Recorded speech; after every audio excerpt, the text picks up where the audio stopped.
ပျော်ရမယ်ထင်ပြီးရွေးခဲ့တာပါပဲသူနဲ့တူရှိရင်ပျော်ရမှာပါဆိုတဲ့ယုံကြည်မှုလေးနဲ့ဒီလက်ကိုဆွဲခဲ့တာပါချစ်ခံရမယ်ဆိုတဲ့မျှော်လင့်ချက်လေးနဲ့ပဲ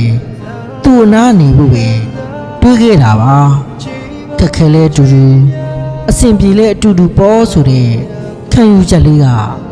ကိုယ့်ဘက်မှာထားခဲ့တယ်လို့သူ့စိတ်ထဲမှာလေရှိနေခဲ့လိမ့်မယ်လို့ထင်မိခဲ့တာငိုစေလိမ့်မယ်နာကျင်စေလိမ့်မယ်လို့ဘယ်ထင်ခဲ့ပါမလဲဒါပေမဲ့အခုမှတော့လေကိုချစ်မိသွားပြီ